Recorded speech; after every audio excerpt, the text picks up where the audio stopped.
Kali ini materi kita tentang sejarah dan perkembangan filsafat Islam. Kita akan membahas terlebih dahulu tentang sejarah filsafat Islam. Prosesnya bermula dari yang pertama, perkembangan filsafat Yunani. Era filsafat Yunani ditandai dengan munculnya sejumlah nama besar, di antaranya Socrates, Plato, dan Aristoteles.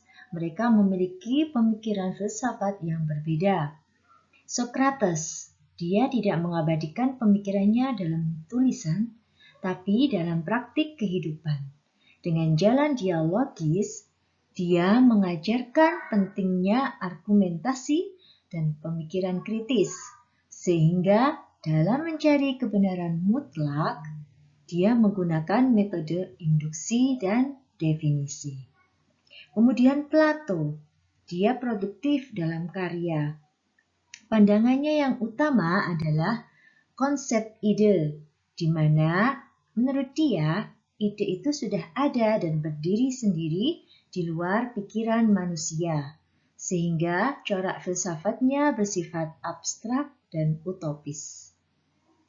Adapun Aristoteles, dia juga produktif dalam karya.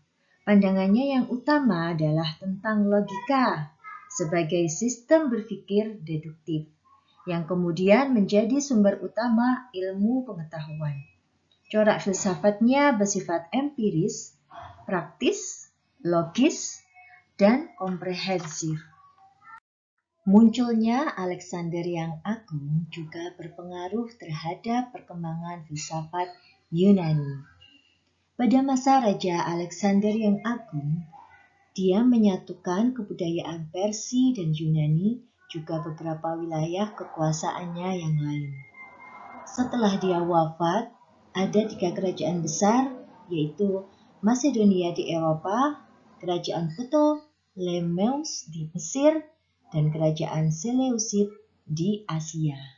Dari 3 kerajaan ini menjadi jembatan yang mewariskan pemikiran Yunani ke dunia Islam.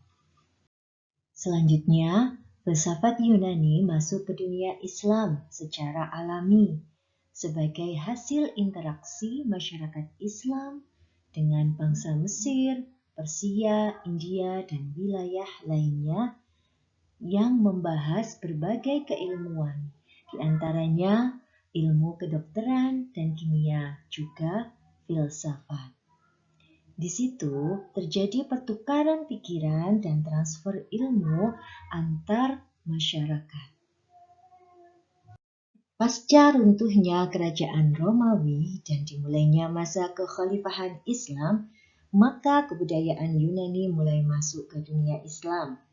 Banyak para sarjana-sarjana Muslim yang ingin mempelajari filsafat. Selanjutnya, pada masa Khalifah Harun al-Rashid, dilakukan kegiatan penerjemahan filsafat Yunani dalam bahasa Arab. Puncaknya adalah pada masa Khalifah Al-Ma'mun, pada masa dinasti Abbasiyah. Beliau mendirikan Bait al-Hikmah yang dipegang oleh Hunain ibn Ishaq. Di antara alasan Al-Ma'mun melakukan kegiatan penerjemahan filsafat Yunani secara besar-besaran dalam bahasa Arab, karena yang pertama di antaranya banyak perdebatan tentang soal-soal agama pada waktu itu antara kaum muslimin dan kaum Yahudi Nasrani. Sehingga kaum muslimin membutuhkan filsafat Yunani untuk melawan argumen Yahudi Nasrani yang terkenal memakai ilmu filsafat Yunani. Untuk selanjutnya, filsafat Yunani telah berpengaruh terhadap perkembangan pemikiran Islam.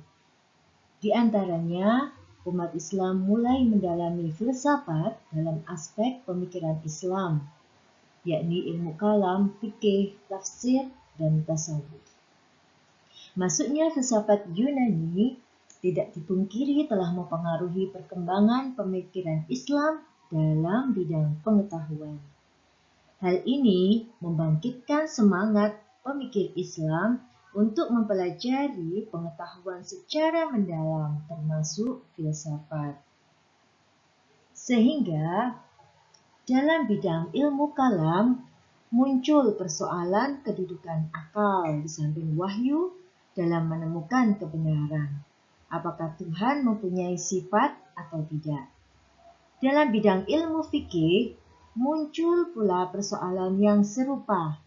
Apakah seseorang dapat menetapkan hukum dengan mendasarkan pada ijtihad akal? Kemudian dalam bidang tasawuf, muncul persoalan-persoalan di sekitar filsafat nilai, masalah martabat dalam tarikat yang dekat dengan masalah teori emanasi. Masuknya filsafat Yunani telah melahirkan filsafat pemikiran-pemikiran baru yang dikembangkan oleh filosof-filosof Muslim yang terkenal, di antaranya Al-Kindi, Al-Farabi, Ibn Sina, Ibn Rushd, dan seterusnya. Kita lanjut pada pembahasan tentang perkembangan filsafat Islam. Berdasarkan analisis dari Imam Iqbal, menyimpulkan bahwa ada 4 genre perkembangan filsafat Islam. Yakni yang pertama, tahapan al-hikmah. Menurut Musa Asy'ari, al-hikmah berpusat pada tradisi berpikir seorang nabi hingga beliau menjadi Rasulullah dalam menyelesaikan problem sosial umat. Ini berarti bahwa praktik kegiatan berfilsafat telah dimulai sejak masa Nabi. Faktor yang mempengaruhi beliau untuk berpikir secara mendalam adalah kegelisahannya terhadap kondisi masyarakat, terutama kaum Quraisy yang mengalami krisis kemanusiaan, sosial, dan peradaban, seperti mengubur hidup-hidup bayi perempuan, perbudakan, dan lain sebagainya. Sehingga beliau berkontemplasi di Gua Hira, sampai turunlah wahyu Allah. Filsafat inilah yang kemudian disebut dengan filsafat profetik. Tahapan yang kedua adalah al-falsafah al-islamiyah. Menurut Jamil Salibah, al-falsafah al-islamiyah merupakan proses strukturisasi bidang keilmuan filsafat Islam. Pada tahap ini, filsafat Islam mulai tersistematisasi dan tersusun dalam struktur keilmuan tersendiri yang memiliki objek, pendekatan, dan prosedur keilmuan yang khas. Proses strukturisasi bidang keilmuan filsafat Islam memiliki beberapa tahapan. Yang pertama, tahap penerjemahan karya filsafat Yunani ke dalam bahasa Arab, sekitar abad ke-7. Yang kedua, tahap penggiatan penerjemahan, sekitar abad ke-8. Dan yang ketiga, tahap produktif, yang melahirkan para filosof Muslim, sekitar abad ke-9. Tahapan yang ketiga adalah al-fikr al-falsafi, merupakan filsafat Islam di era modernitas. Karakter dasarnya, 1. Bersifat integratif. Filsafat Islam saling terkait dan tidak terpisahkan dengan bidang-bidang keilmuan Islam lainnya, seperti kalam, fikih, tasawuf, bahasa, sastra, sains, hukum, dan seterusnya. Yang kedua, bersifat kritikal. Para pemikir Muslim modern mulai menyadari pentingnya rekonstruksi warisan keilmuan filsafat Islam secara kritis, dengan menjadikan filsafat sebagai alat untuk membangun ulang pengetahuan dan pengalaman keberagamaan dalam Islam. Tahap keempat dari perkembangan filsafat Islam adalah ad-dirasah al-falsafiyah, merupakan filsafat Islam di era kontemporer.